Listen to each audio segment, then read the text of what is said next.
Hi, and welcome once again to our Live Better Connected podcast. Now, today we're going to be talking about digital placemakers or digital champions, something that Mobile UK has been campaigning for and lobbying for quite a while now. But I'm really excited today because we've got Paulo Tavares, who is a senior planning officer for Bexley Council and previously Greater Cambridgeshire. So, Paulo, welcome, and can you introduce yourself?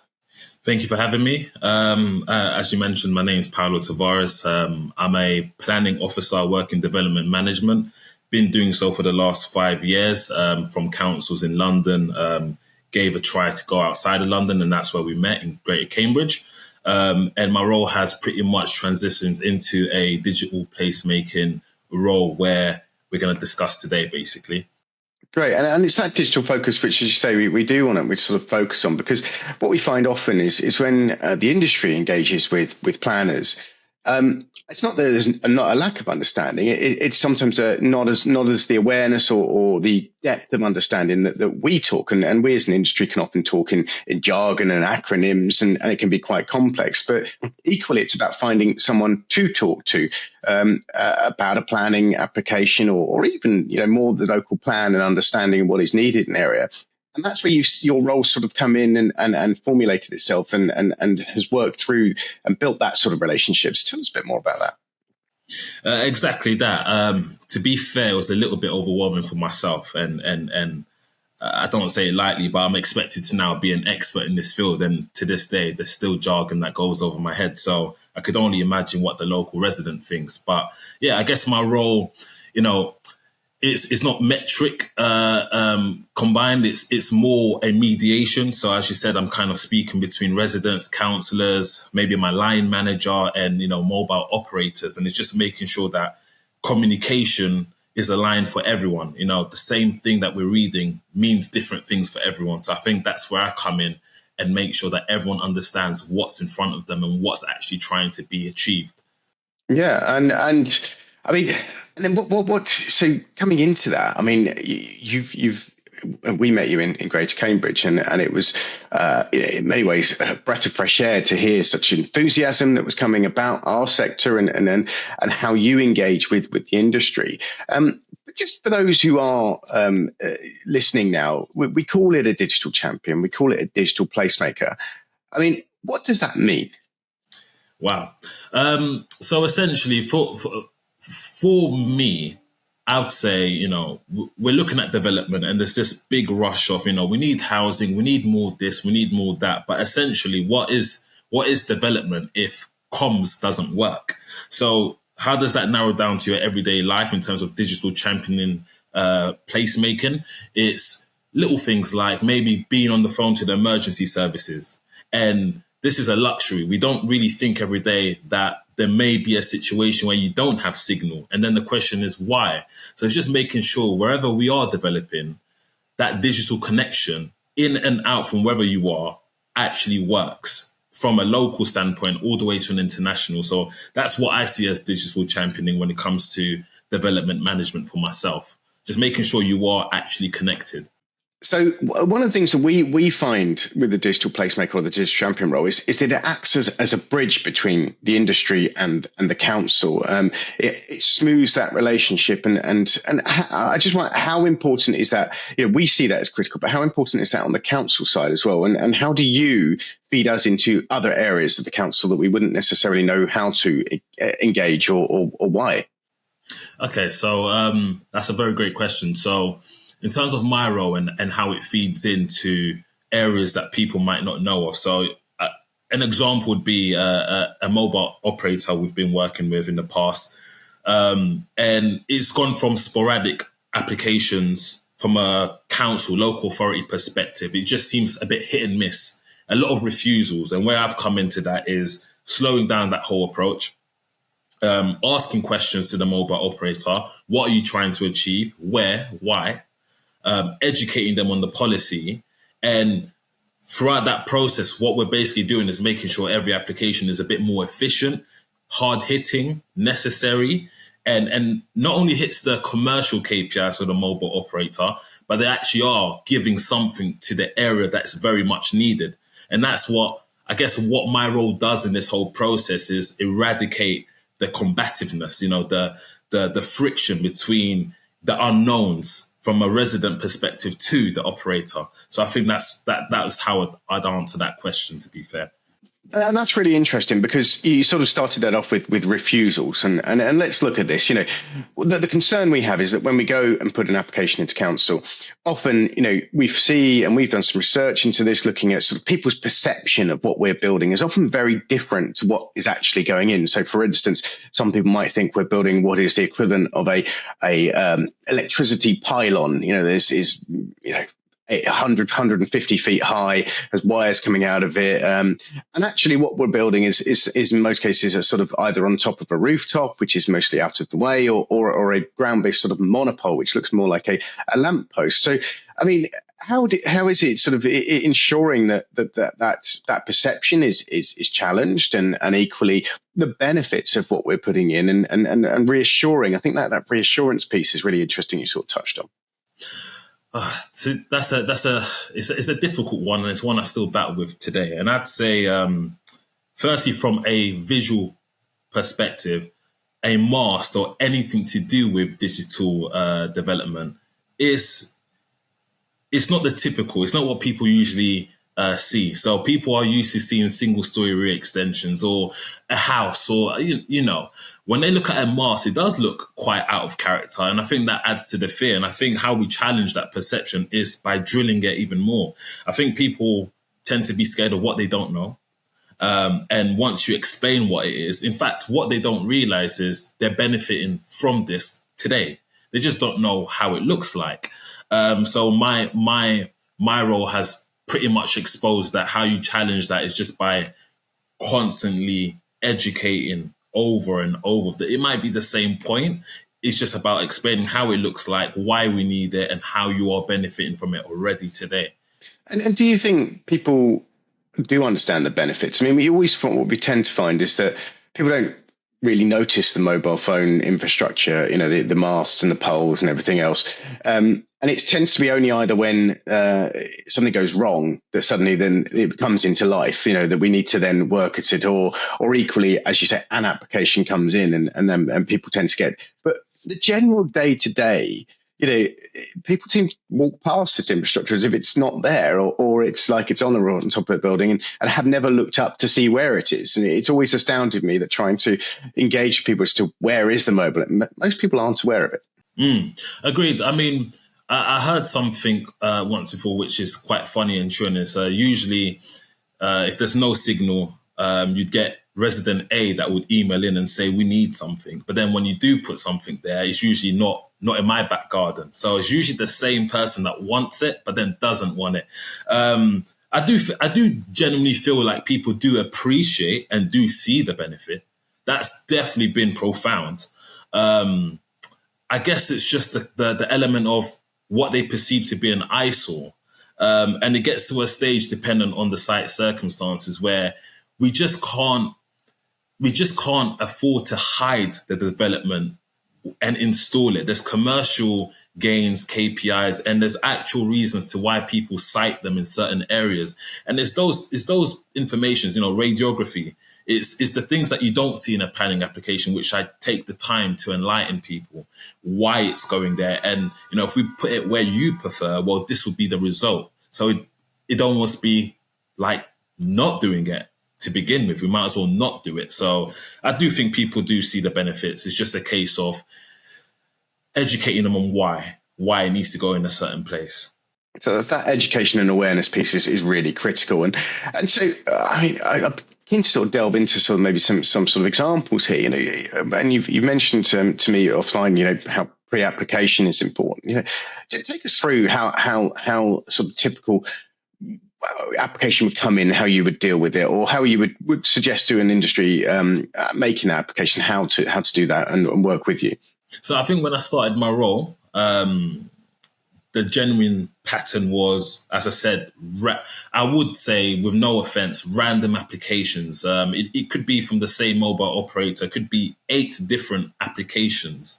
And it seemed like there was no logic to it. And there's nothing wrong with that. Everyone has a right to apply for planning permission, and we don't have a right to question it beyond that. But what I would suggest, an example that I've got is, for example, we had one mobile operator, they were pretty much exhausted with how it was going. And we slowed it down. We're basically doing pre-applications, not paid for, by the way. This is my role. I'm there to help, and I'm pro masks. And there's about 19 different sites that we've been discussing over the course of the last 2 years, which is great. But not only are they going to apply based off my feedback, they're also pitching that towards councillors, parish councils, and they want the thumbs up from residents, which to be honest, makes a bulletproof application. Because if they're following my guidance on policy and they're getting feedback on local residents and parish councils, how can it be refused? So I think that is one of my biggest case studies. And I would urge, it's a slow round, but I would urge people to maybe consider that. It's definitely a way forward. So again, when we are engaging, both at the council and an industry level, what we do is we spend a lot of time trying to work out how a location fits in with the existing network, how, from a radio physics angle, that manages the demand and capacity, and equally and finally, it produces that capacity and demand that is needed. But what we find at a council is often we're asked many times just not there. How do you bridge that between the industry and the council? When you look at planning applications, there are requirements of the documents that are needed. And one room and one area of opportunity which I found when it comes to digital placemaking is we need a bit more justification to the sighting and appearance of these masts. And what I encourage is radiograph maps. And the reason why I do encourage those is because it helps me back up my report and my decision to why this will be granted. So yes, not all sighting is ideal. I agree, but I think we can also understand that the appearance of masts are quite limited, and I think it's not as simple as asking you to match materials to the immediate and surrounding area. So I just think hammering and having an officer that's actually confident as well to hammer home the grant, it can be backed up by radiography plans. So as I said, we are pro masts. Every policy in most councils, if you read it, do encourage it. But then I think that clashes with sighting and appearance. So that middle ground has never been infilled. And the only way to do that is to back why we're doing it there and to actually expose the fact that there is no connectivity in these places. So to be honest, that's been my solution moving forward. And it's always worked. So I do encourage mobile operators to just provide a bit more reasoning to why, instead of just giving the generic application, because it allows the officer to have more material to back up their plans. So that's how I've gone about it. And in terms of that backup, I mean, I think the fascinating element I have, and for those who have listened to this podcast before know, I was previously a councillor myself, so I've been on both sides of this. But how do you engage with the councillors? A councillor's role is to represent their constituents, their residents. And often the only communication they will get on, let's say, a mast application, not necessarily all the time, but it seems to be quite often, is the negative. It's those that want to reject. That you rarely get that sort of what we might call the silent majority who either are quite happy for it to go in or don't tend to engage. It's those that tend to engage with a councillor are those that don't. And that's what you'll tend to get come to you, is councillors sort of reflecting that resident opinion. How do you sort of work with that? That's an interesting one. So what I found in my role is if you just stand there on the receiving end and wait for communications from councillors to come to you, agreed, it's usually negative. They're usually, representing the voice of the residents. And in this situation is usually objections. What I've done in my role, it allows the capacity to, network beyond the planning application side. So going around to each parish or meeting councillors, understanding what their goals and priorities are for the year. The conversation is not always about telecoms, to be fair, but it is an opportunity to plant those seeds. So down the line, should an application arise and it does come with objections, we've already touched on that. So I think it does soften the approach from councillors to me, and it has in the past. And, in the same time, they're relaying the residents' opinions to us. They also need to relay the planning officer's opinion back. And I think if you just build a relationship, it will soften the communications down the line. And there's a relationship there, not just with you to the industry, but it's equally to you, to the councillors, to the residents, and to the council itself. Of course, yes. And this is the thing about my role. I think that's a benefit that I think many local authorities could really reach out on. It's not a forced relationship. You don't get wins tomorrow, but having that one point of contact really does, I'd say, calm the anxiety when they see an application. They know who to go to, they know who to answer to.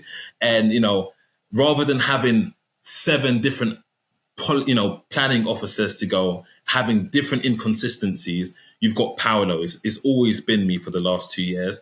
And I think that relationship is now starting to reap its rewards. So, yes. And I mean, it really is. I find it intriguing, this wider element. What sometimes we hear is that the digital champion is really there just to work between the industry and the council, but it's a lot wider than that. And again, it comes back to that. We've mentioned it a couple of times, but that building awareness and understanding, which then builds reassurance. I mean, it strikes me here as we've done some research into these roles, and we found that where a digital champion exists, they're 4 times more likely to get applications through. They're 4 times more likely to have a better relationship with the council. And there's clear benefit in one, then equally getting connectivity out and being exploited by residents, by businesses, by the council itself. Why do you think then these roles aren't necessarily more widespread? What we found, for instance, is there the variability of quality of these roles in terms of one, whether they're directly employed or they are a sort of secondary job, or even in many places. And I think, still to this day, there's very little digital champions in many councils across the country. Yet what I'm hearing here and what I'm seeing is there's a clear benefit to this role. Why do you think, why is it not necessarily more widespread? In my experience, I have to admit, I do feel like the negative narrative around MAS has sometimes infiltrated local authorities, and it's just made the whole experience unappealing for everyone, to be honest with you. So it's definitely an application that is kind of frightened of. I think people don't understand the importance. To answer your question, purely, I think, you got to give a round of applause to Cambridge for being ahead of the curve and giving it a try. And I think people just don't understand the benefits. When you see all the objections and you just have the perception that the only people really benefiting are the mobile operators, I don't think that's a way forward. I think people think it's expensive, but I've always argued that the cons and the mistakes to getting it wrong is more expensive than the role itself. So I think it's just about starting afresh. And I just genuinely believe that people need to look at it with a more positive light. I think that's why we are where we are today. I think people really need to invest more from a planning perspective first, and then moving forward. And that sort of benefit cost ratio, if we call that, of how much you put in and how much you get out. It seems to me from what you're saying is that, where a council does invest this, what they're actually benefiting from is better connectivity, better economic activity, better and residents happier in terms of having that connectivity. That, it's one of those things that always I find intriguing that, in we look at housing development or in investment in areas, it is predicated on connectivity these days. People don't buy houses unless they're connected. People don't invest in areas unless they've got good connectivity. And if we're moving into a world with industrial, mobile, 5G standalone, businesses won't be able to operate properly without mobile connectivity. Even to the point of looking at a high street, you have pop-up shops which need wireless payments instantly, or you have farm shops and things like that popping up in car parks. It's not a world where you can just we're almost things happening much quicker now, and it's those benefits. I mean, I'd sort of just touching on that. I mean, how are you finding that narrative when you engage? Sometimes better than most. I mean, in Cambridge, we definitely work very closely with strategic planners. And I think, I don't want to speak for everyone, but I guess with site circumstances, we have the space. And as you said, you can't build homes without thinking about connectivity. And I think the way we've thought about this is, well, we've got the space. We know we need more housing. But before we grant all of these applications, let's think about the connectivity with it. Whereas a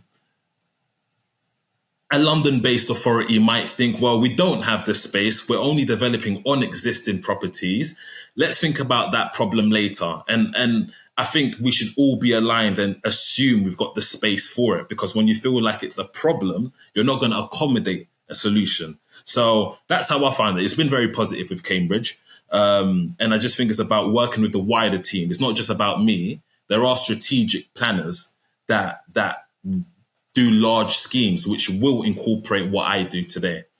Yeah, and I mean, you mentioned Cambridge there, and now you work in Bexley. Two areas, interestingly, that have, let's say, complications in planning in terms of they are areas of outstanding natural beauty, or they have conservation areas. Some of the most historic areas in Cambridge.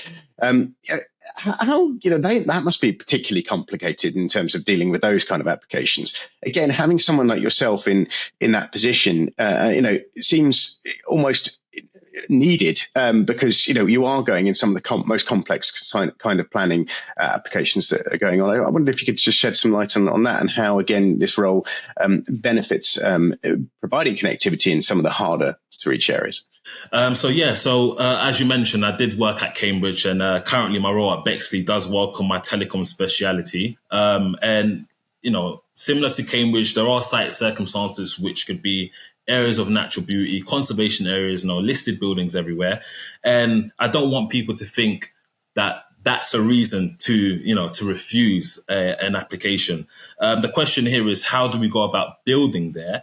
I think firstly is just looking at the wording of policies. We're there to preserve conservation areas, and putting a mast in a conservation area is not a detrimental impact. And I think it's about being open-minded and just making sure that, from a planning perspective, we are strong on policy understanding, because we're not there to be a gatekeeper. And putting a mast in a conservation area isn't a big enough reason to refuse. And there's multiple examples of this. If you look at, committee cases or appeals, it's been done before. And I think that's the approach. It's just making sure that it's fair game across a borough, and a conservation area isn't the buzzword to refuse. That's really interesting. And again, if we think about conservation areas, they still need connectivity. We're seeing a lot of interesting things. We've got, forests where there's 5G, virtual reality and augmented reality, tourist kind of installations. We've seen, historic buildings where, again, people can use their mobiles as tour guides and the like. So, it's not as if, you can't have connectivity here, but it's working in the manner that it works for all. And just finally, to sort of, come to an end on this, and this is just fascinating. I think really your role is really helpful for both sides. But we are at a stage actually where the government is now looking at planning again, and it has stated that mobile is extremely important. It's very much not a luxury; it's a necessity, and it's looking again at how to work within the planning system to ensure.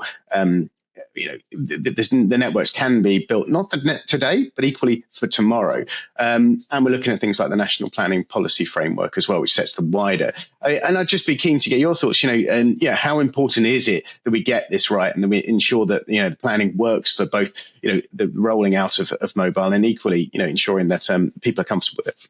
Yeah, I think the updating of the NPPF and all these policies are very much welcome. It is important that we get this right. And I would say the future's not bleak. There are a lot of things happening in motion with the unification of some local authorities. Buckinghamshire, for example, used to be 5 different local authorities, and then they combined into one. Cambridge, that's a shared planning service. And what I'm trying to get at, the room for opportunity here is that, well, if we're joining local authorities, then areas are getting bigger. We need more resources, and actually it's an opportunity to start again. And that's when a role like mine will be very much needed, because I tell you what, one person can't do this alone. You really do need speciality in that field to cover connectivity in larger boundaries. So again, important. And I think things are on the up in the near future for sure.